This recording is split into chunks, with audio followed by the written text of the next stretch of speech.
नमस्कार। सतमोला कवियों की चौपाल में आप सभी दर्शकों का हार्दिक स्वागत है। और आज हमारा परम सौभाग्य है इस टीवी शो के लिए कि आज हमारे बीच में उपस्थित हैं देश के लब्ध प्रतिष्ठित प्रसारण संस्थान दिल्ली दूरदर्शन उर्दू से हमारे बीच में डॉक्टर सैयद नज़्म इकबाल जी हमारे बीच में। जोरदार ताली के साथ हम उनका स्वागत करें। ख्वाहिशों का शोर जिस दिन बेसदा हो जाएगा, ख्वाहिशों का शोर जिस दिन बेसदा हो जाएगा, ख्वाहिशों का शोर जिस दिन बेसदा हो जाएगा, दर्द आँखों में सिमट कर आईना हो जाएगा, दर्द आँखों में सिमट कर आईना हो जाएगा। अब शेर हाजिर करता हूँ। आज जो अपनी कहानी पर बहुत मगरूर है, आज जो अपनी कहानी पर बहुत मगरूर है, आज जो अपनी कहानी पर बहुत मगरूर है, वक्त बदलेगा तो लफ्ज़े हाशिया हो जाएगा, वक्त बदलेगा तो लफ्ज़े हाशिया हो जाएगा।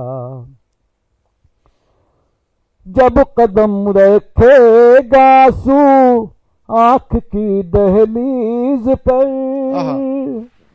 जब कदम रखेगा सू आँख की दहलीज पर, जब कदम रखेगा सू आँख की दहलीज पर, खत्म सारा कहूँ का सिलसिला हो जाएगा, खत्म सारा कहूँ का सिलसिला हो जाएगा।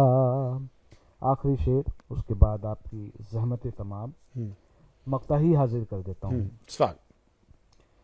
नज़्म करना सीख ले तू सबके दिल पर दस्तखत। नज़्म के माने होता है इंतज़ाम की, मैनेजमेंट की, जो मैंने बताया था आपको कि नज़्म करना सीख ले तो सबके दिल पर दस्तखत, ये तेरा दस्ते हुनर दस्ते ही ना हो जाएगा, ये तेरा दस्ते हुनर दस्ते ही ना हो जाएगा। बहुत धन्यवाद, बहुत शुक्रिया, बहुत आभार। ये थे जनाब डॉक्टर सैयद नज़्म इकबाल जी। आप हमारे टीवी शो पे पधारे, आपने इतनी उम्दा अपनी गज़लें हमें प्रस्तुत की और मैं काफ़ी दिनों से आपकी प्रतीक्षा कर रहा था कि आप हमारे टीवी शो पे आएँ और ये बहुत हमारे लिए एक खुशी का मौका बन चुका।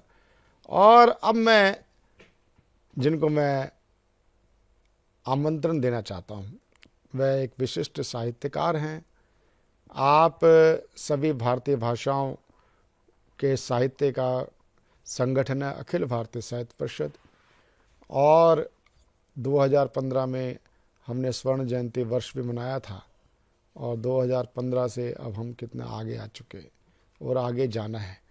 और आज हमने आपको विशेष रूप से जो नए बच्चे कवियों के रूप में नवांकुर कवि कवित्री हमारे बीच में आते हैं दूर दूर से और वरिष्ठ कवि भी हमारे बीच में, तो दो शब्द 2-4 मिनट हम उनसे ज़रूर चाहेंगे कि आप अपना आशीर्वचन हमारे कवियों को ज़रूर दें। मनोज कुमार जी। माँ वागेश्वरी को नमन। सम्मानित मंच, सतमोला कवि चौपाल के बारे में सुना था, दूर से तो दर्शन हुए थे, आज उस दूरदर्शन के स्टूडियो पर निकटता से दर्शन हो रहे हैं। और दर्शन ही नहीं, अनुभूतियां भी ले रहा हूँ। नज्म साहब की, मैं तो इनका ही नज्म कहूँगा, इंतजाम भी बहुत सुंदर अनुभूतियां दी। वास्तव में साहित्य की सभी विधाओं में काव्य ये सिरमौर है। काव्य केवल मन तक शब्द नहीं पहुंचाता है, शब्द को भावनाओं में परोकर स्पंदित भी करता है, आनंदित करता है। एक तरह से सरस है, मनोरंजन है, मन को प्रसन्न करता है। केवल इतना ही नहीं तो शब्दों की गहराई ये बोध भी करवाती है ज्ञान का, और प्रेरणा देती है जीवन में कुछ अलग हटकर सोचने का। जीवन की नीरसता को भी रसता में, सरसता में परिवर्तन का काम करती है काव्य, शायरी, गजल, पद्य रचनाएं। और इतना ही नहीं तो जीवन में एक ऊर्जा, उत्साह, आशा, सकारात्मकता ये भी भरने का काम करती है। स्वांत सुखाय के लिए तो, यानी स्वयं के आनंद के लिए तो रचना होती है, सृजन होता है, लेकिन यदि वो परिवेश को भी बदल दे, अपने साथी, सहकारी, आसपास के जगत को भी प्रेरित कर दे, और यदि एक अवसर मिल जाए, मंच मिल जाए, तो वो प्रोत्साहन यानी एक पौधे में जल के सिंचन के समान हो जाता है। क्या बात। बहुत अच्छा, बहुत अच्छा। तो सतमोला का ये जो 2 दशकों की यात्रा है काव्य चौपाल की, किसी गतिविधि को प्रारंभ करना बहुत आसान होता है, उसको एक लंबे समय, दीर्घ काल तक चलाए रखना ये अपने आप में चुनौती है। तो भाई श्री प्रवीण जी का ये जो कार्य है वास्तव में अभिनंदनीय है, सम्माननीय है कि छोटे छोटे स्थान से, ग्रामीण अंचलों से, देहात से, सुदूर जिलों से कवियों को बुलाकर एक स्टूडियो पर, यानी एक युग के अनुसार जो बदलता हुआ स्वरूप है, मंचों का जो आधुनिक स्वरूप हुआ है, उस स्वरूप के साथ यात्रा करना। यदि आप समय के साथ बदलते नहीं हो तो आप एक तरह से चलन से बाहर हो जाते हो। तो उस वर्तमान चलन में इस विधा को बनाए रखना और सब स्थानों के, सुदूर स्थानों के नवांकुर कवि कवित्रियों को स्थान देना, ये वास्तव में आपका साधुवाद, आपकी एक तरह से बहुत यशस्वी प्रयास है। इसका वंदन है, अभिनंदन है। निवेदन है, आप सबकी बात सुनी जाती है समाज में, तो वर्तमान के जो कुछ विषय है, जैसे पूरा भारत या हमारी भारत की सभ्यता जो एक संस्कृति के रूप में पल्लवित हुई है, विविधताओं में भी एकात्मता देखती है, आज के युग की कुछ आवश्यकताएं, कुछ विषय हैं, उनको भी अपने इस काव्य विधाओं में आप लेंगे। तो उसमें एक विषय आता है परिवार। क्या बात। विषय ये नहीं है संयुक्त परिवार या एकल परिवार, 2 में से 3 होते ही परिवार है। वो परिवार भी साथ बैठे, साथ भोजन करे, साथ भजन करे, साथ में स्मरण करे, साथ भ्रमण करे, तो परिवार का स्नेह बढ़ा रहे। तो हम नकारात्मक नहीं, क्या हो रहा है परिवार में वो नहीं, आज भी हजारों सकारात्मकताएं दिखती है, वो अपने काव्य में यदि आती है तो मुझे लगता है आज की पीढ़ी को प्रेरणा देगी। बात बिल्कुल जी। बहुत सुंदर बात। दूसरा निवेदन है, मनुष्य का शरीर जिस पंच तत्व से बना है, बाहरी पंच तत्वों का और मनुष्य के पंच तत्वों का असंतुलन होगा तो ये बहुत बड़ी विकृति हो जाएगी। तो परिवेश के जो पंच तत्व है, पर्यावरण है, उनके संरक्षण ही नहीं अपितु संवर्धन की प्रेरणा हमारे लेखन में से मिलती है। तो ये आज की आवश्यकता है। विविधता ये ईश्वर का, प्रकृति का प्रदत्त एक उपहार है मनुष्य जगत को। इस विविधताओं के बावजूद अंदर का एकत्व देखना और विविधताओं में भी समता, समरसता, सद्भाव बनाए रखना, इन सद्भावों के उदाहरण को सुंदर प्रस्तुति हम अपने काव्य के माध्यम से दे सकते हैं। बिल्कुल। ये भी आज के युग की आवश्यकता है। कहने को ही नहीं हो वसुदेव कुटुंबकम, भारत का जो विचार है विश्व परिवार है, तो स्वयं के परिवार से लेकर परिवेश को साथ में लेकर विश्व परिवार बने। और विश्व परिवार तब होगा जब अपनी अस्मिता का, अपने अस्तित्व का, स्वयं की अच्छाई का बोध होगा। यदि आप स्वयं को अच्छा नहीं मानेंगे, स्वयं को बहुत अंडर एस्टिमेट करेंगे, तो दुनिया आपको कुछ भी नहीं मानेगी। तो आत्मबोध से विश्वबोध, स्वयं को भी स्नेह करें, स्वयं को भी पहचानें, लेकिन स्वयं से ही पूरे विश्व को आलोकित कर पाएं। तो भारत ये स्वयं को पहचाने, मनुष्य स्वयं को पहचाने, और पूरे विश्व में भारत की जो भूमिका है, सबको ज्ञान देना है, सबको, सर्व समावेशी जो भारत का विचार है, सर्वे भवन्तु सुखिनः है, ये स्व के बोध से जागृत हो, तो मुझे लगता है बिल्कुल। ये यदि नई पीढ़ी में आती है कि भारत का स्व क्या है, स्वयं का अस्तित्व क्या है, मानव और भारत से लगाकर व्यष्टि से समष्टि तक संपूर्ण चराचर जगत एक है, ये अनुभूति स्व की हम सभी करवा सकते हैं। और अंतिम मेरा एक 5वां निवेदन है, ये सब करते समय एक नागरिक शिष्टाचार, एक कर्तव्य पालन, अनुशासन का पालन, पहले निज पर शासन, फिर अनुशासन। जब हम स्वयं अनुशासन का पालन करेंगे तो उस अनुशासन को दूसरों को कहने की जरूरत नहीं होगी, हम अपने मौन से भी सिखा सकते हैं। ये आप सब कविवर के चरणों में मेरा विनम्र निवेदन।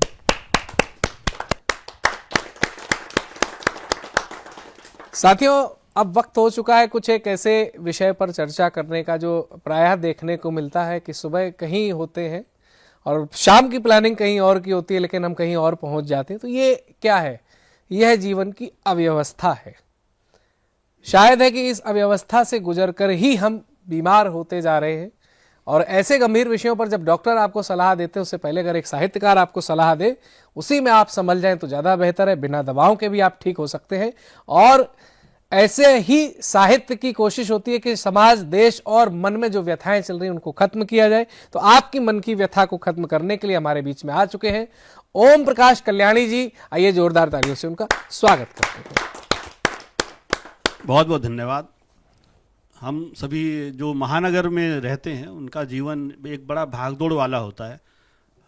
कई बार ना हम अपने परिवार के लिए समय निकाल पाते हैं, ना अपने लिए, ना अपने बच्चों के लिए। तो ऐसी ही व्यथाओं को व्यक्त करते हुए मेरी एक रचना है जी। जीवन जीना भूल गए हैं। हाँ, तो आप सभी के सम्मुख प्रस्तुत करता हूँ। मेरे बड़े दिल के करीब ये रचना है। मैंने अपने लिए ही लिखी है, समझो मैं खुद आपको उसमें जीता हुआ महसूस सभी करेंगे लोग आप उसमें मुझे। शामिल हैं। जी, भाग दौड़ में कहीं ना तो- कहीं आपको अपनी जीवन शैली भी उसमें दिखेगी। जी। जीवन जीना भूल गए हैं हम्म। कि जीवन उपवन के फूलों का हम रस पीना भूल गए हैं। रोज की इस आपाधापी में जीवन जीना भूल गए हैं। रोज की इस आपाधापी में जीवन जीना भूल गए हैं। बचपन का अल्हड़पन खोया, यौवन की सब मस्ती खो दी। जोड़ तोड़ के इस चक्कर में हमने अपनी हस्ती खो दी। चकाचौंध की इस नगरी ने क्या क्या छीना भूल गए हैं। रोज की इस आपाधापी में जीवन जीना भूल गए हाय हैं। हाय। रोज की इस आपाधापी में जीवन जीना भूल गए हैं। और बच्चों के संग खेल सकूं मैं, मुझ पे इतना वक्त नहीं है। बच्चों के संग खेल सकूं मैं, मुझ पे इतना वक्त नहीं है। हो पत्नी संग प्रेम की बातें, मन इतना आसक्त नहीं है। कि बच्चों के संग खेल सकूं मैं, मुझ पे इतना वक्त नहीं है। हो पत्नी संग प्रेम की बातें, जी। मन इतना आसक्त नहीं है।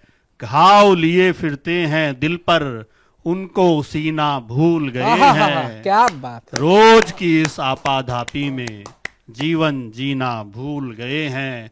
रोज की इस आपाधापी में जीवन जीना भूल गए हैं। और हम लोग अपने गाँव को छोड़कर रोजगार की तलाश में शहर में आते हैं, माँ बाप कहीं पीछे छुट जाते हैं, यार दोस्त छुट जाते हैं।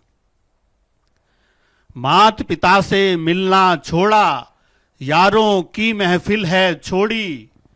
मात पिता से मिलना छोड़ा, यारों की महफिल है छोड़ी।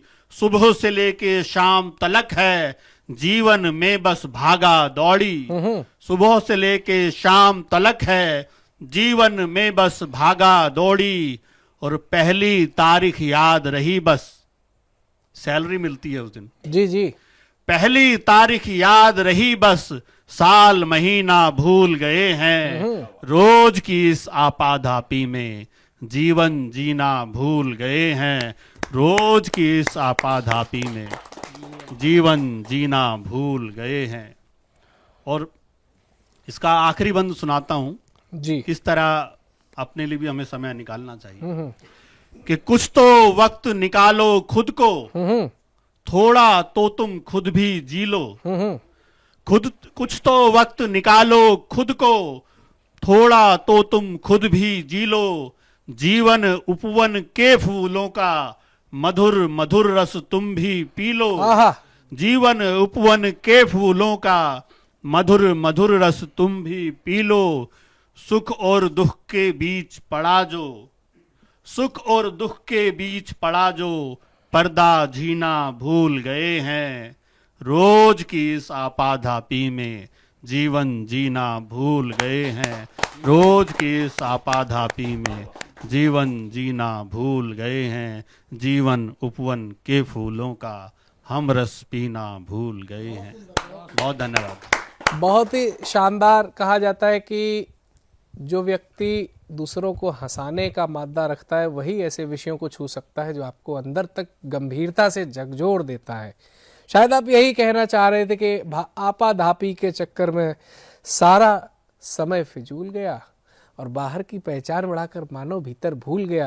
तो यही निवेदन है दर्शकों से कि बाहर की पहचान के साथ साथ में आप अपने परिवार और स्वयं के लिए समय भी निकालें, ताकि जो जीवन में अन्य जिम्मेदारियां हैं उनका भी हम निर्वहन कर सकें। और ऐसे ही आप सब लोगों के तनाव को दूर करने के लिए, तनाव का अंत करने के लिए मैं बुलाना चाहता हूं एक ऐसे कवि को कि जो करेंगे आपके तनाव का अंत, और नाम होता है सुनहरी लाल तुरंत। आइए जोरदार तालियां सुनकर स्वागत।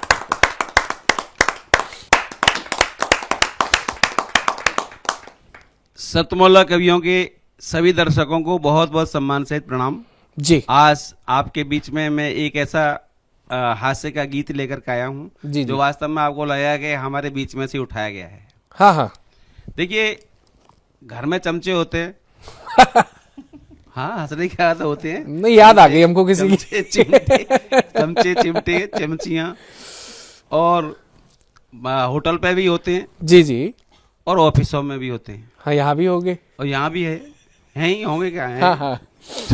तो चमचों का इस संसार में बहुत महत्व है। जी जी। अगर चमचे ना होंगे तो दुनिया जो है स्थिर हो जाएगी, चलेगी नहीं। तो देखिए, अगर चमचे नहीं होते गुजारा ही नहीं होता। क्या बात है सर। अगर चमचे नहीं होते गुजारा ही नहीं होता। हमारा भी नहीं होता, तुम्हारा भी नहीं होता। अगर चमचे नहीं होते गुजारा ही नहीं होता। देखिए, अगर चमचे ना होते तो क्या क्या नहीं होता जी। किसी आका की दुनिया में क्या खींचे, कभी मालिश नहीं होती। निपट जाते नए जूते, कभी पालिश नहीं होती। किसी से दिल लगाने का सहारा भी नहीं होता। अगर चमचे नहीं होते गुजारा ही नहीं होता। और देखिए जी सर। कि किसी दफ्तर किसी घर में हाँ हाँ। सियासत भी नहीं होती, कहीं खिचड़ी नहीं पकती, कहीं दालें नहीं गलती। जी जी जी। पतीलों में भी तड़कों का नजारा ही नहीं होता। अगर क्या बात है, क्या बात चमचे सही है, सही है। आप चमचों की इस तरीके से सिफारिश करते रहिए। और देखिए जी।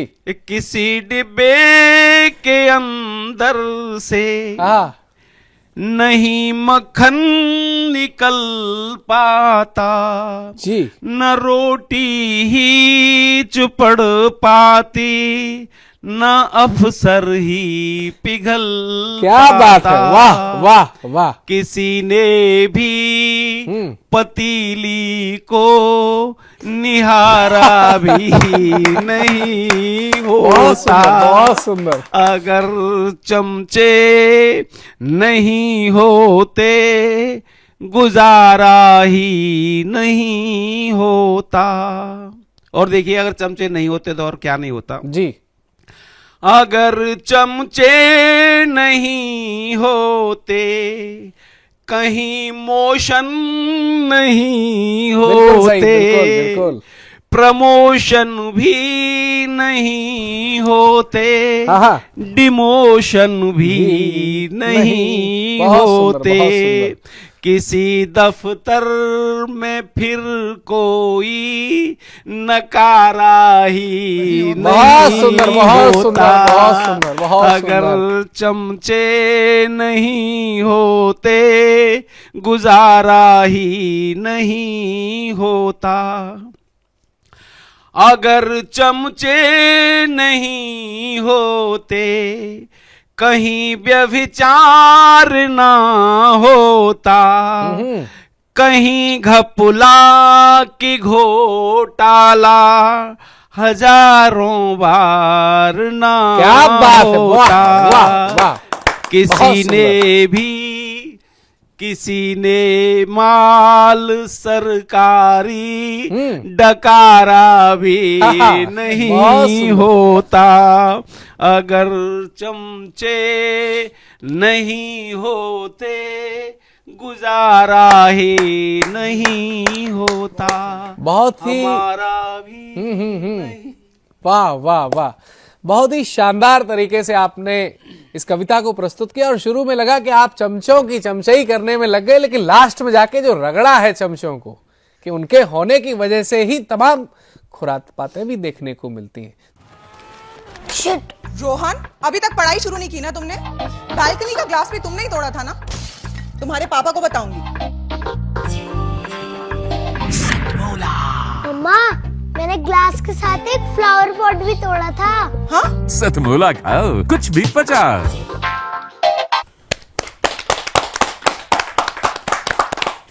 सतमोला कवियों के चौपाल में आपका स्वागत करती हूँ, वंदन करती हूँ, अभिनंदन करती हूँ। और आज हमारे साथ जिस काव्य की धारा में बहने जा रहे हैं और हमें लेके जाएंगे गीत एक नज्म के साथ, अलका जोशी जी, उनका स्वागत करती हूँ। स्वागत है अलका जी आपका। धन्यवाद। मैं एक गीत प्रस्तुत करती हूँ। स्वागत है। जागते क्यों नयन मेरे, जागते क्यों नयन मेरे, जागते क्यों नयन मेरे, याद के कंपन संजोए पीर के रस में भिगोए। क्या बात है।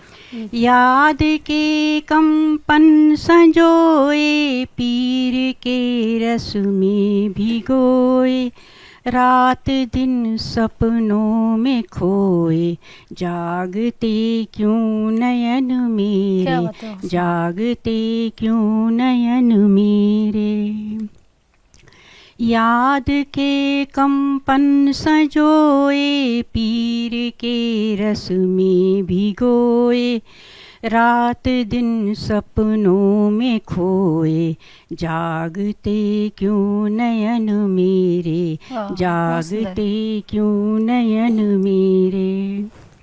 हृदय तंत्र की मधुर झनकार से लिपटे हुए ये, हृदय तंत्र की मधुर झनकार से लिपटे हुए ये, अपरिचित के नेह में हैं कंठ तक डूबे हुए ये।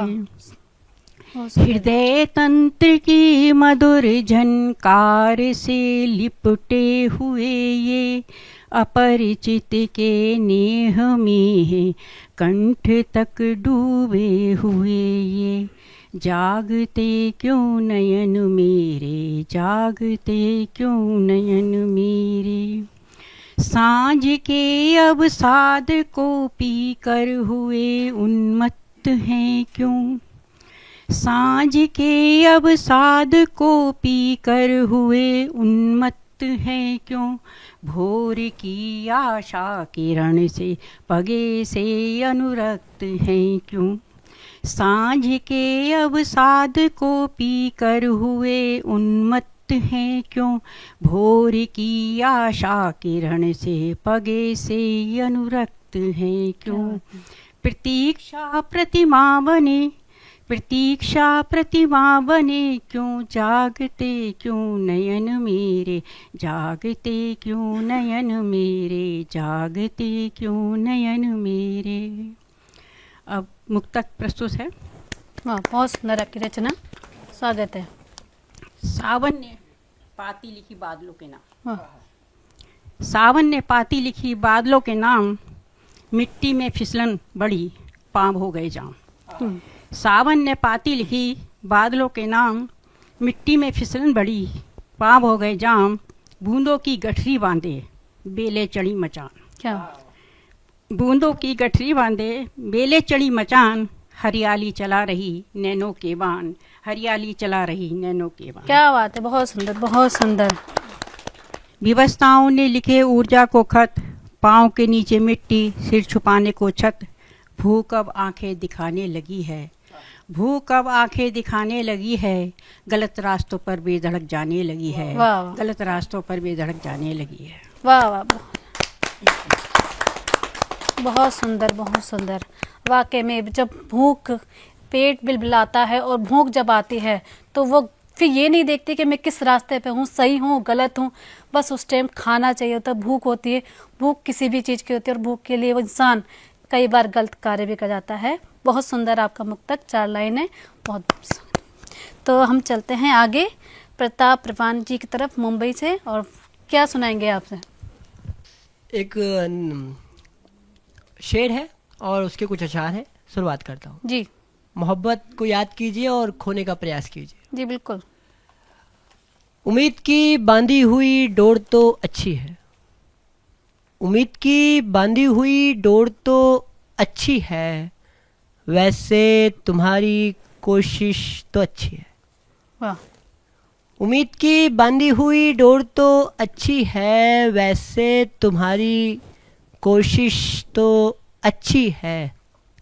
खराबी इतनी है कि मुस्कुराती नहीं, खराबी इतनी है कि मुस्कुराती नहीं, यार लड़की तो अच्छी है। क्या बात है। खराबी इतनी है कि मुस्कुराती नहीं, यार लड़की तो अच्छी है। ये खामोशी तुम्हारी मेरा दम घोट लेती, ये खामोशी तुम्हारी मेरा दम घोट लेती, चिड़िया चहचहाती लगती अच्छी है। क्या बात है, बहुत सुंदर। एक गीत है आपके सामने पेश करता हूँ। जी स्वागत है। अपनी राह के कांटे हैं हम, अपनी राह के पत्थर हैं हम, फूल से हो जाएंगे। अपनी राह के पत्थर हैं हम, फूल से हो जाएंगे, थोड़ी कोशिश करके देखो, तुमसे हल हो क्या बात है, जाएंगे। बहुत सुंदर, बहुत। थोड़ी कोशिश करके देखो, तुमसे हल हो जाएंगे। पागल शायर के जीवन का एक आधार बन जाओ तुम। पागल शायर के जीवन का एक आधार बन जाओ तुम। होना है एक रोज किसी की, मेरी ही हो जाओ तुम। बहुत सुंदर। होना है एक रोज किसी की, मेरी ही हो जाओ तुम। क्या बात है। जब विरह आता है जीवन में तो क्या होता है, तो एक विरह है जी, कि तेरा मैं नहीं हूं अब, कि तू मेरी नहीं होगी। क्या बात है। तमन्ना दिल की है जालिम, जो पूरी नहीं होगी। कि तेरा मैं नहीं हूं अब, कि तू मेरी नहीं होगी। तमन्ना दिल की है जालिम, जो अब पूरी नहीं होगी। बिताए सारे लम्हों को संभाल के हाथ तू रखना। क्या बात है। बिताए सारे लम्हों को संभाल के हाथ तू रखना। तुझे मेरी कमी होगी, मुझे तेरी कमी होगी। तुझे मेरी कमी होगी, मुझे तेरी कमी होगी। कि खुशियों का है वो आंगन, और आंखों में नमी होगी। कि खुशियों का है वो आंगन, और आंखों में नमी होगी। हाँ बिछड़े हैं मिलेंगे, पर बेसबर दिल सबर रख ले। हाँ बिछड़े हैं मिलेंगे, पर बेसबर दिल सबर रख ले। आते जाते राहों पर मुलाकातें कभी होंगी। आते जाते राहों पर मुलाकातें कभी होंगी। एक नज़म और पेश करता हूँ। जी बिल्कुल। ये जब एक पुरुष क्या चाहता है एक स्त्री से, ये उसके ऊपर एक नज़म है। आपका स्वागत चाहता हूँ कि जी बिल्कुल स्वागत है। मैं खुद का ख्याल नहीं रखता, मैं खुद का ख्याल नहीं रखता, क्या तुम मेरा ख्याल रखोगी। वाह। मैं खुद का ख्याल नहीं रखता, क्या तुम मेरा ख्याल रखोगी। सुनो मैं अक्सर चीजें भूल जाता हूँ, क्या तुम याद रखोगी। वाह। सुनो मैं अक्सर चीजें भूल जाता हूँ, क्या तुम याद रखोगी। कर रहा हूँ इन दिनों मैं फिजूल खर्ची, कर रहा हूँ इन दिनों मैं फिजूल खर्ची। मेरी तनख्वाह संभाल के रखोगी। क्या बात है। मैं खुद का ख्याल नहीं रखता, वाह। क्या तुम मेरा ख्याल रखोगी। मुझे संभाल के रखो, मुझे सवार के रखो अपनी जुल्फों में। मैं इन दिनों बहुत उड़े फिरता हूँ हवा में। क्या बात है। मुझे संभाल के रखो अपनी इन जुल्फों में। मैं इन दिनों उड़े फिरता हूँ बहुत हवा में। जिस तरह बांधा है तुमने जुल्फों को क्लिप से, उसी तरह मुझे भी पल्लू से बांध के रखोगी। क्या बात है, क्या बात है। मैं खुद का ख्याल नहीं रखता, क्या तुम मेरा ख्याल रखोगी। मैं अक्सर चीजें भूल जाता हूँ, क्या तुम याद रखोगी। वाह, बहुत सुंदर। और इजाजत हो तो एक नज़म है, माँ के ऊपर है। छोटी सी हो तो। हाँ छोटी सी है, ज़्यादा बड़ी जी। कि मेरा ध्यान रखते रखते, जी। मेरा ध्यान रखते रखते वो अपना ध्यान ही रखना भूल गई। मेरा ध्यान रखते रखते वो अपना ध्यान रखना भूल गई। पढ़ने बैठी किताब तो चश्मा लेना भूल गई। वाह वाह। मेरा ध्यान रखते रखते वो अपना ध्यान ही रखना भूल गई। पढ़ने बैठी किताब तो चश्मा लेना भूल गई। छोटे बच्चे से भी ज्यादा भोली है माँ मेरी। किन्नी सोड़ी है माँ मेरी, वाह किन्नी सोड़ी है माँ मेरी। वाह वाह।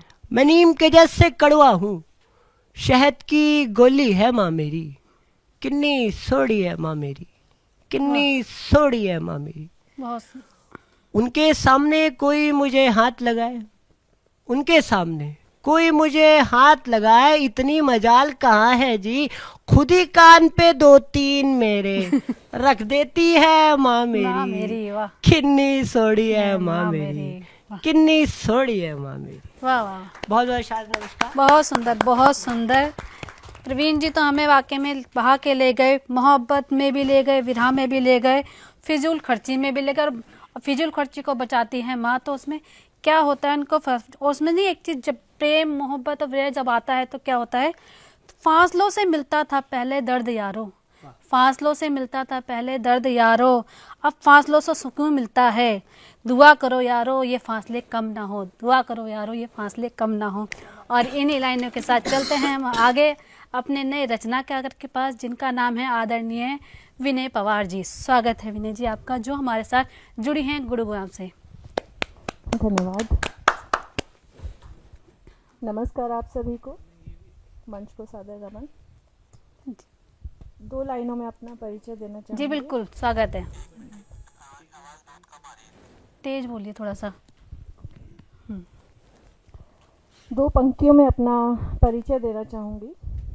शेर सा जिगर है मासूमियत से भरपूर। क्या बात है। शेर सा जिगर है मासूमियत से भरपूर।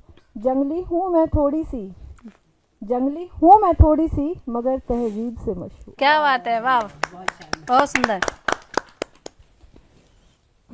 2 पंक्तियाँ इश्क के लिए कहूँगी। जी बिल्कुल। उन्हीं को समर्पित है कि इश्क के समंदर में मैं ओस की बूंद सी, इश्क के समंदर में मैं ओस की बूंद सी, खारा है वो बेहद मैं तो मिश्री की डली सी। क्या बात है, वाह। खारा है वो बेहद मैं तो मिश्री की डली सी। एक मुक्तक के साथ फिर अपनी रचना प्रस्तुत करना चाहूँगी। जी बिल्कुल, स्वागत है। हर चाहत पूरी हो ये दस्तूर नहीं यहाँ का। क्या बात। हर चाहत पूरी हो ये दस्तूर नहीं यहाँ का। अपनी चाहतों को समेट कर रखा कीजिए, अपनी चाहतों को समेट कर रखा कीजिए। गैरों को हंसने का मौका देती हैं ये चाहतें, गैरों को हंसने का मौका देती हैं ये चाहतें। हुनर उन्हें थोड़ा सा रुलाने का भी सीख लीजिए, हुनर उन्हें थोड़ा रुलाने का भी सीख लीजिए। मेरी रचना का शीर्षक है हदें अपनी अपनी। वाह, बहुत सुंदर शीर्षक है आपका। किसी ने कहा जी, बचपना एक हद में समेट लो तुम, लोग पागल कहने लगते हैं एक हद के बाद। बचपना एक हद में समेट लो तुम, लोग पागल कहने लगते हैं एक हद के बाद। उम्र की हद से जब गुजरता है बचपन, नादां भी देखो सवाल उठाने लगते हैं। क्या बात। उम्र की हद से जब गुजरता है बचपन, नादां भी देखो सवाल उठाने लगते हैं। नजर अंदाज कर देती हो तुम गैरों को एक पल में, नजर अंदाज कर देती हो तुम गैरों को एक पल में। अपनों के सवालों के मगर जवाब देने पड़ते हैं, अपनों के सवालों के मगर जवाब देने पड़ते हैं। तभी क्या सोचते हैं, क्या जवाब आता है ये सुनिएगा। तभी गूंजता है कौंधता है सवाल दिल में, वो कौन है जो हम पर सवाल उठाते हैं। आखिर वो कौन है जो हम पर सवाल उठाते हैं। मेरे पास उठते हर सवाल का जवाब देखो, मुझे सबसे पहले उनकी वो सवालों की किताब चाहिए। मेरे पास है उठते हर सवाल का जवाब देखो, मुझे उनकी वो सवालों की किताब चाहिए। महज टुकड़े की ये बात नहीं, मुझे तो पूरा चांद चाहिए। महज टुकड़े की बात नहीं, मुझे तो पूरा चांद चाहिए। चांदनी की गंगा संग मुझे तो धूप भी सुनहरी चाहिए। वाह, बहुत सुंदर। चांदनी की गंगा संग मुझे तो धूप भी सुनहरी चाहिए। है संजीदगी बहुत छाना चाहती है वजूद पर मेरे। है संजीदगी बहुत छाना चाहती है वजूद पर मेरे। मुझे मगर संजीदगी पर छाता हुआ बचपन अपना चाहिए। क्या बात है, बहुत मुझे मगर संजीदगी पर छाता हुआ बचपन अपना चाहिए। वो जी नहीं सकते ऐसे जीती हूँ जिंदगी को मैं जैसे। वो जी नहीं सकते ऐसे जीती हूँ जिंदगी को मैं जैसे। उन्हें नजरअंदाज करने की कला भी मुझे चाहिए। क्या बात है। उन्हें नजरअंदाज करने की कला भी मुझे चाहिए। एक हद तक सभी की उम्मीदें पूरी की जाती हैं। एक हद तक सभी की उम्मीदें पूरी की जाती हैं। बेहद होती उम्मीदों को देखो तोड़ ही देना चाहिए। बेहद होती उम्मीदों को तोड़ ही देना चाहिए। जमाने की टूटी उम्मीदों पर चुप रहना चाहती हूँ। जमाने की टूटी उम्मीदों पर चुप रहना चाहती हूँ। मगर मुस्कुराहट को रोकने का हुनर भी मुझे चाहिए। मगर मुस्कुराहट को रोकने का हुनर भी मुझे चाहिए। ना कातिल हूँ मैं, ना ही बनना है तल्ख भी मुझे। ना हूँ मैं कातिल और ना बनना है मुझे तल्ख। मगर उनके इरादों के कत्ल का इल्ज़ाम तो मुझे चाहिए। मगर उनके इरादों के कत्ल का इल्ज़ाम तो मुझे चाहिए। जिंदगी मेरी है ये जीनी है मुझे बिंदास अपनी ही शर्तों पर। जिंदगी मेरी है ये जीनी है बिंदास मुझे अपनी ही शर्तों पर। और अपनों में छुपे उन सभी गैरों से छुटकारा अब मुझे चाहिए। अपनों में छुपे उन सभी गैरों से छुटकारा अब मुझे चाहिए। वाह, बहुत सुंदर रचना, बहुत सुंदर आपकी रचना। वाकई में कई बार सवाल भी आते हैं, उनका जवाब भी चाहिए होता है, तो और कई बार जब हम नहीं मिलते तो क्या होता है। तो अभी आप सभी ने सुनी आदरणीय विनय पवार जी की इतनी सुंदर रचना, और हम चलते हैं अर्थ पुराण सिंह जी की तरफ चंडीगढ़ से, और वो अपनी कविता क्या नज्म क्या सुनाएंगे सर आप। सर्वप्रथम सतमोला कवियों को नमन। उसके बाद यहाँ की हर चीज़ साजो सामान को नमन है। उसके बाद मेरे अतीत को नमन है जो मुझे यहाँ तक लेकर आया है। वाह, बहुत सुंदर, बहुत बढ़िया, बहुत बढ़िया। और आप सभी लोगों ने बागवान मूवी तो देखी ही होगी, जरूर देखी सर। वहाँ से सर मैंने कुछ उठाया हुआ है, तो कोशिश करूँगा आप तक पहुँचा सकूँ। हालांकि काफ़ी टाइम से लिख रहा हूँ, पर कभी ऐसे खुलकर सामने बोलने का मौका नहीं हुआ है। तो पहली बार खुद को रूबरू कर रहा हूँ आपके सामने। अगर जरूरत पड़ी तो हद से भी गुजर जाऊंगा। क्या बात। कि पहली बार खुद को रूबरू कर रहा हूं आपके सामने। अगर जरूरत पड़ी तो हद से भी गुजर जाऊंगा और आपके कानों में चलूंगा एक छोटी सी तस्वीर बनकर। कि आपके कानों के रास्ते से चलूंगा एक छोटी सी तस्वीर बनकर। अगर आपकी इजाजत हुई तो आपके दिल में भी उतर जाऊंगा। क्या बात है, बहुत बढ़िया, बहुत सुंदर। क्या बात। जैसा कि बागवान में दिखाया गया है कि एक पेरेंट्स के 4 बच्चे होते हैं जो एक उम्र के बाद बुढ़ापे का साथ छोड़ देते हैं जी। तो वहीं से कुछ लिया है मैंने जी। पेरेंट्स अपने बच्चों को बैठा लेते हैं कि अब हमें कुछ कहना है आपसे, कृपया बैठ जाइए। तो जब से बुढ़ापा हमारी चिट्ठी में आया है, पेरेंट्स अपने बच्चों से वार्तालाप कर रहे हैं कि जब से बुढ़ापा हमारी चिट्ठी में आया है, चिट्ठी से मतलब है जिंदगी, कि जब से बुढ़ापा हमारी चिट्ठी में आया है हमें किसी बात की कोई खबर नहीं करता। और तुम्हारे दर्द में हमने अपनी खुशियां खोई हैं बच्चों। एक हमारा दर्द है जो तुम्हारी खुशियों पर कोई असर नहीं करता। क्या बात है, बहुत सुंदर। और पुर्जे काम नहीं करते हैं ये बहाना छोड़ दो तुम। कि पुर्जे काम नहीं करते हैं ये बहाना छोड़ दो तुम। हमें पता है कि पुरानी गाड़ी के साथ में कोई लंबे सफर नहीं करता। क्या बात है, बहुत सुंदर। और हमने माना कि बचपन अब जवान हो गया है, बुढ़ापा कलश से पहले सी नजर नहीं करता। दोस्तों यहाँ कलश से मतलब है शाही काला टीका। जब हम बचपन में होते हैं तो पेरेंट्स काला टीका लगाते हैं ताकि हमारे बच्चों को नजर ना लग जाए। कि हमने माना कि बचपन अब जवान हो गया है, बुढ़ापा कलश से पहले सी नजर नहीं करता। और उम्र के साथ बदलती है समझ हर किसी की। हम बोझ हो चले हैं तुम पर, ये जताने में कोई कसर नहीं करता। क्या बात। और बुढ़ा सठा गया है, बुढ़िया पागल हो गई है, ये बोल काफी हैं तुम्हारे।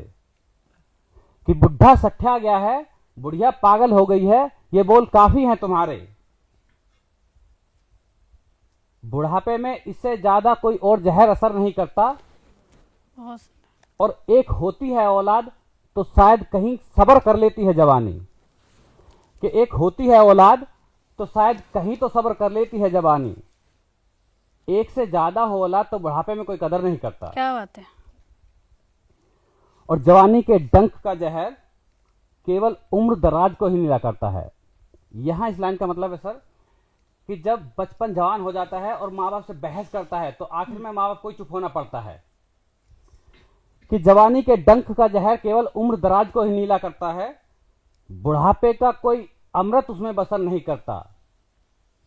पर यमराज के कदमों की भी चाल मोड़ देता है बूढ़े हाथों का आशीर्वाद। कि यमराज के कदमों की पर यमराज के कदमों की भी चाल मोड़ देता है बूढ़े हाथों का आशीर्वाद। हाँ, पर यह सच है तुम्हें हमेशा के लिए अमर नहीं करता। क्या बात, बहुत। और यह कवि की तरफ से संदेश है उस युवा पीढ़ी को जिससे बुढ़ापे को हमेशा थोड़ा बहुत शिकायत रही है।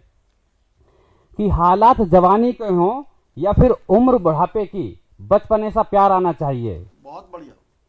कि हालात जवानी के हों या फिर उम्र बुढ़ापे की, बचपने सा प्यार आना चाहिए। और है अगर समझ तुम्हारी अच्छी तो फिर तजुर्बे में निखार आना चाहिए। क्या बात है, क्या बात है, बहुत सुंदर। और हो जाती है बहस जवानी और बुढ़ापे में, कोई बड़ी बात नहीं है। कि हो जाती है बहस जवानी और बुढ़ापे में, कोई बड़ी बात नहीं है। उम्र के साथ में संस्कार आना चाहिए। और माँ बाप ने हमें हर कदम पर जिताया है यार, उनसे बहस में हमें हार जाना चाहिए। क्या बात है, बहुत सुंदर, बहुत सुंदर।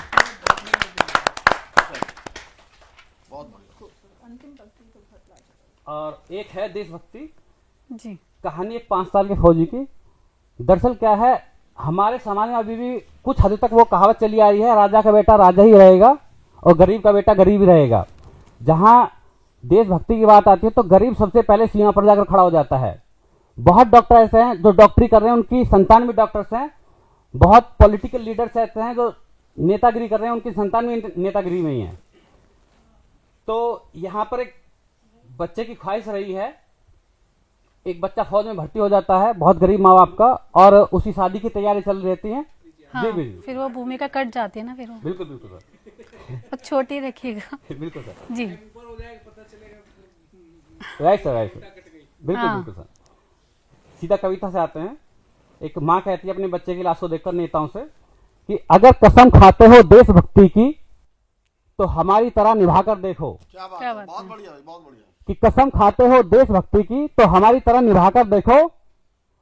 हर बार गरीब का ही बेटा क्यों मारे सीमा पर जाकर, कभी अपना भी आजमा कर देखो। क्या बात है, बहुत सुंदर। और हमें खेद है कहने से एक माँ का दर्द क्या जानोगे तुम।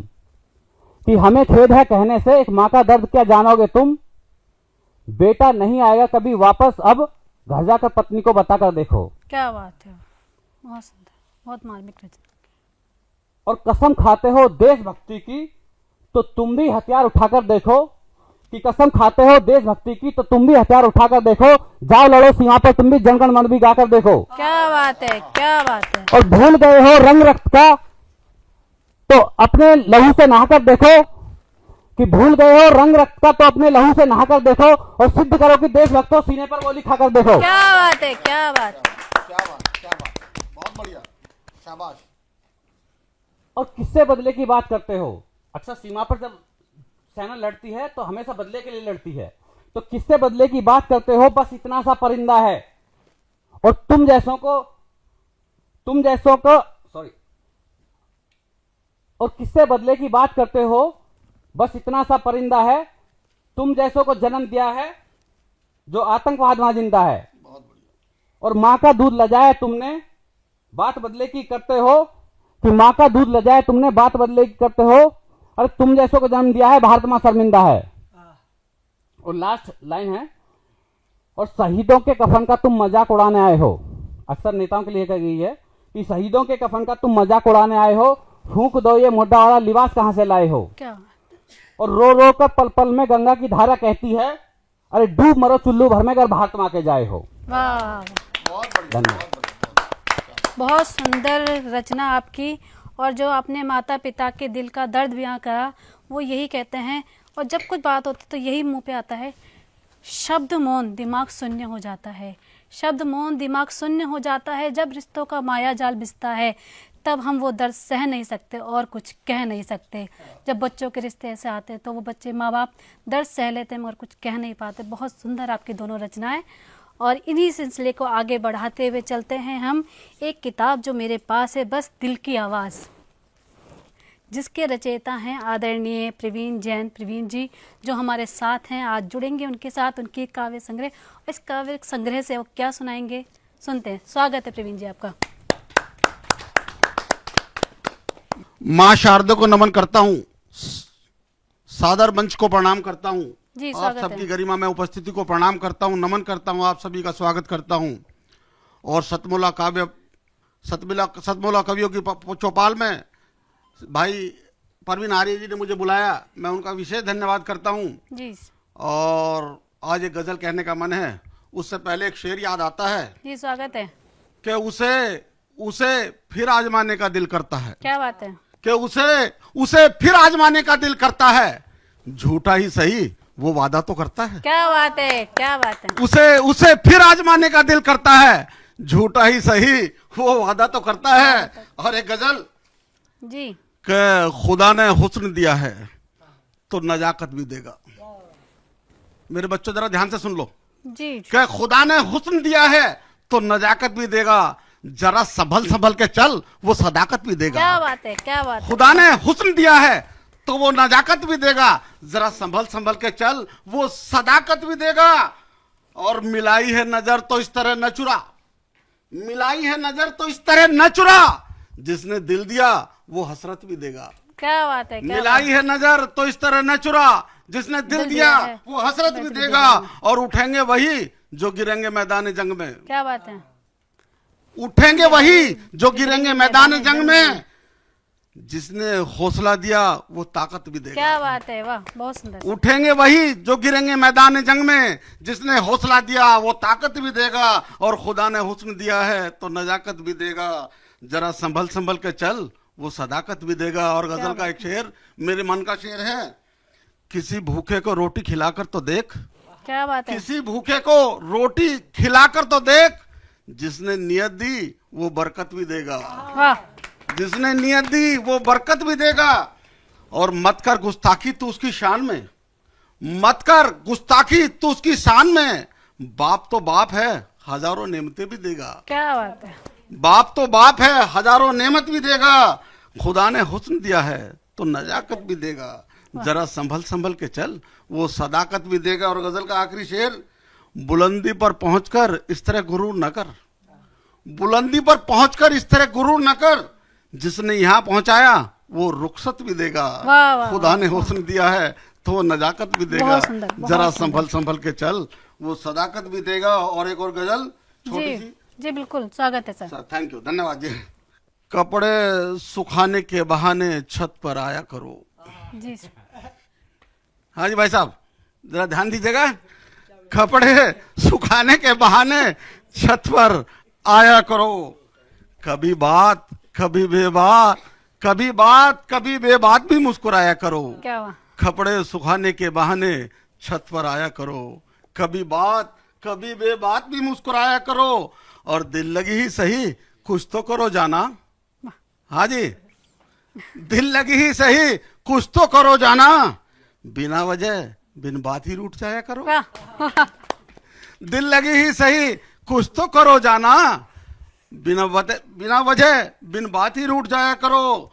और जिंदगी का सफर तो यूं भी कट जाएगा, जिंदगी का सफर तो यूं भी कट जाएगा, कभी मैं मनाऊं कभी तुम मनाया करो। वाह वाह वाह। जिंदगी का सफर तो यूं भी कट जाएगा, कभी मैं मनाऊं कभी तुम मनाया करो। और रोज रोज वादा करो मिलने का, और फिर रोज रोज वादा करो मिलने का, और फिर न मिलने का बहाना बनाया करो। रोज रोज वादा करो मिलने का, और फिर न मिलने का बहाना बनाया करो। और गजल का आखिरी शेर, एक दिन ये चांद जमी पर आएगा जरूर, एक दिन ये चांद, एक दिन ये चांद जमी पर आएगा जरूर, एक दिन ये चांद जमी पर आएगा जरूर।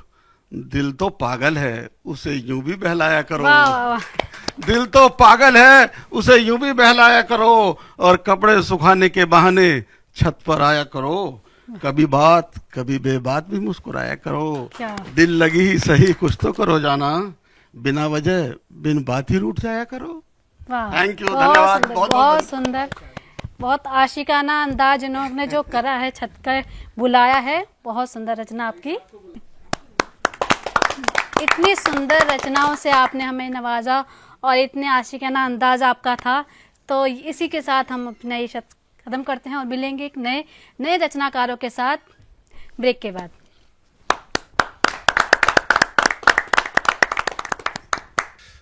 हमारा आज परम सौभाग्य है, सतमोला कवियों की चौपाल जो 21 वर्ष पूर्ण करके 22वें वर्ष में प्रवेश, बल्कि 22 वर्ष कंप्लीट करने वाला है 15 अगस्त को। और आज हमारा परम सौभाग्य है कि आज हमारे बीच में अनेक देश के जाने माने महानुभाव हमारे बीच उपस्थित हैं। हमारे बीच में उपस्थित हैं श्रीमान मनोज कुमार जी। आप अखिल भारतीय साहित्य परिषद के आप सह संगठन मंत्री हैं। सभी भारतीय भाषाओं के साहित्य के प्रचार प्रसार संवर्धन के लिए आप कार्यरत हैं, समर्पित हैं। मैं सतमोला कवियों की चौपाल की ओर से मैं राकेश कुमार जी जो हमारे अखिल भारतीय साहित्य परिषद दिल्ली प्रांत के मंत्री हैं, मैं उनसे निवेदन करूंगा। हाँ बस ठीक, वो कोई दिक्कत।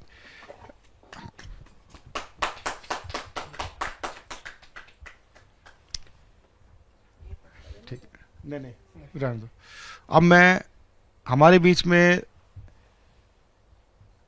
देश में दूरदर्शन का नाम सर्वव्यापी है, बच्चा बच्चा दूरदर्शन को जानता है। और दूरदर्शन पर एक कार्यक्रम आता है कभी हाजिर है, डीडी उर्दू पर आते हैं, डीडी उर्दू पर आता है। आप उस कार्यक्रम के निर्माता निर्देशक हैं और ये हमारे लिए बड़ा गर्व का विषय है कि आपने हमारे इस कार्यक्रम में अपना समय देना तय किया। आप हमारे स्नेह निमंत्रण पर पधारे, जबकि आपका रमज़ान का महीना चल रहा है और आप रोजे पे हैं। मैंने काफ़ी निवेदन किया, लेकिन मुझे समझ में आ गया कि अभी आप बिल्कुल शाम से पहले कुछ नहीं लेंगे, तो हम आपको जल्दी फ्री करना चाहेंगे। तो मैं अपने प्रशांत अवस्थी जो हमारे कार्यक्रम के हमारे सहायक निर्माता हैं, पूजा भारद्वाज कहाँ हैं? पूजा जी आप भी आओ।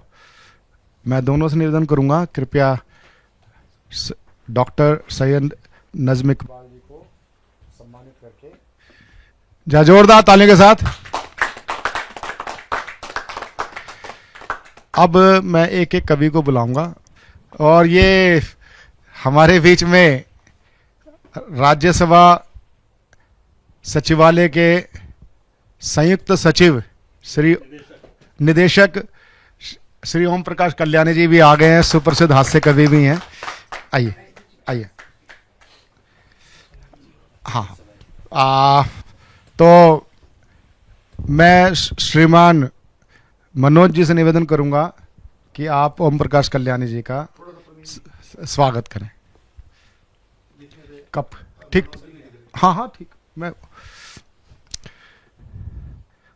हमारे सुप्रसिद्ध कवि, देश विदेश में जाने पहचाने श्री सुनेरी लाल वर्मा, तुरंत मैं उनको बाबा तुरंत देव भी बोलता हूँ उनका भी सम्मान नज़्म इकबाल जी और मनोज जी वगैरह सब मिलकर करें। हमारे कार्यक्रम के साथ जुड़े हैं और लंबे समय तक जुड़ने के लिए जो इन्होंने अपनी प्रतिबद्धता की है, उनका नाम होता है मित्र गाजियाबादी जी। आइए। मित्र गाजियाबादी जी ने एक जिम्मेदारी ली है, एक बीच में आइए, बीच में। कि जो हमारे यहाँ पर कविता पाठ होता है, आप ईमेल पे हमें अपनी कविताएं भेजेंगे, पीछे छुप जाएंगे, कविता पाठ होता है, उसमें हम 5 पृष्ठ आप लोगों के लिए सुरक्षित रखेंगे। 1 पृष्ठ पे जीवन परिचय और 4 पे कविताएं आपकी। तो कनिका प्रकाशन तो ऑलरेडी कर ही रहा है, तो हमारे साथ जिज्ञासा प्रकाशन भी जुड़ा है। तो जिज्ञासा प्रकाशन इस नए संस्करण से हमारे साथ जुड़े हैं। तो मैं निवेदन करूंगा नज्म इकबाल जी और मनोज जी और कल्याणी जी मिलकर के स्वागत करें। हाथ लगा लीजिए। ठीक, अब मैं एक एक कवि को सादर आमंत्रित करना प्रारंभ करूंगा। पहले तो पूजा भारद्वाज जी आप आ जाओ। पूजा भारद्वाज जी हमारे कार्यक्रम की सह निर्माता बनी है, सहायक निर्माता। शुभा आर्य जी से निवेदन करूंगा, कृपया फोटो कौन ले रहा है? अच्छा ठीक। और हमारे सहायक निर्माता श्री प्रशांत अवस्थी जी को भी सम्मानित करें। अब मैं एक एक कवि को आमंत्रित करूंगा।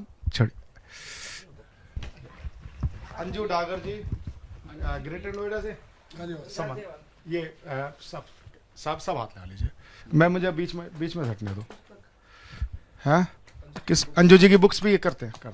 ठीक, अंजू जी की बुक्स का भी क्या नाम एक पुनर्लोकार्पण हो रहा है।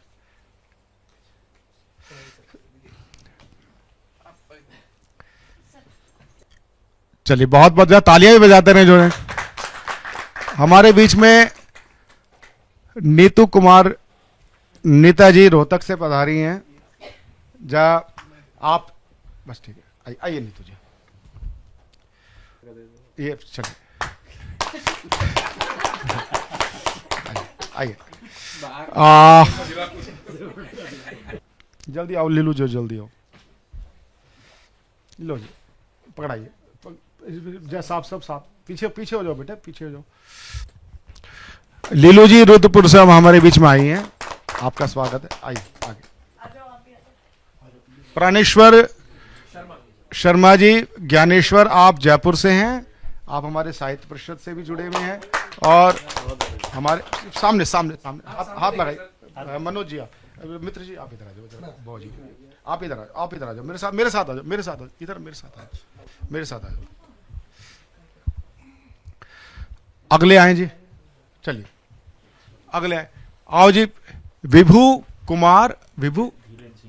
धीरज सिंह परिहार, धीरेन्द्र सिंह परिहार जी, आप विभू जी बीच में आओ, बीच में। आप टीकमगढ़ मध्य प्रदेश से पधारे हैं, जोरदार ताली के साथ। प्रवीण शाहदरा से। प्रताप परवाना मुंबई से, जोरदार ताली के साथ। चलिए बैठिए। सतमोला कवियों की चौपाल में अभी तक आपने सुना देश के लब्ध प्रतिष्ठित कवियों को और लब्ध प्रतिष्ठित कवियों को, नवांकुर बच्चों को। नवांकुर के साथ आपने वृद्धांकुर लोगों को भी सुना। नवांकुर वो जिन्होंने लिखना प्रारंभ किया और उनको एक अच्छे प्लेटफॉर्म की जरूरत है। वृद्धांकुर वो जिनकी सर्जन धर्मिता में कोई कमी नहीं, वो 80 साल से लिख रहे हैं, 60 से लिख रहे हैं। जैसे भाई हरीश कुमार जी ने कहा कि उनको ऐसा प्लेटफॉर्म पहले ही मिला है। और वाकई में अनेक ऐसे लोग हैं जो अपनी विधा में प्रेमचंद हैं, दिनकर हैं, निराला हैं, लेकिन उनको मंच उपलब्ध नहीं है। कारण क्या कि वो जो कवि सम्मेलनों के फंडे हैं, मंच हैं, उनके साथ वो सामंजस्य नहीं बिठा सकते। मंचों पर आज जो चुटकुलेबाजी का नाम कविता हो गया, जिस प्रकार की बातें होती हैं, उससे जो एक अच्छा सर्जक है वो ऐसे मंचों से दूर ही रहता है। उनके लिए जो प्लेटफॉर्म है वो सतमोला कवियों की चौपाल है, इसलिए वो वृद्धांकुर नवांकुर मिलकर के इस कार्यक्रम में सम्मिलित होते हैं। सतमोला कवियों की चौपाल में आप भी 5 वर्ष के सदस्य बन करके परस्पर सहभागिता के सिद्धांत को यदि आप समझते हैं, नहीं समझते तो मैं बता सकता हूँ, सबको सहभागिता करनी होती है। 5 वर्ष की सदस्यता होती है। सुनिश्चित तौर पर 10 बार आपका काव्य पाठ कराया जाता है 6-6 महीने के अंतराल में। यदि आप भी अपनी प्रतिभा को समाज के सामने लाना चाहते हैं और आप चर्चित लोकप्रिय कवि के रूप में स्थापित होना चाहते हैं, तो आप सतमोला कवियुग चौपाल से जुड़िए। आपका हार्दिक अभिनंदन है, स्वागत है। टीवी स्क्रॉल पर चल रहे नंबर 9711182183 9711182183 पर व्हाट्सएप करके आप हमसे जुड़ सकते हैं। अगले रविवार फिर मिलते हैं ज्येष्ठ और श्रेष्ठ कवियों के साथ सतमोला कवियुग चौपाल में। नमस्कार।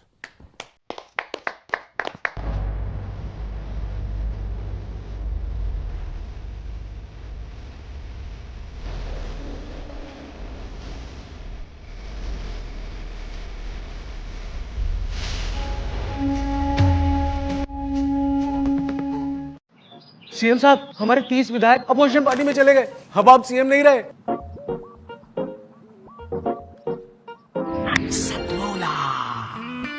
तो अब नया सीएम कौन बन रहा है?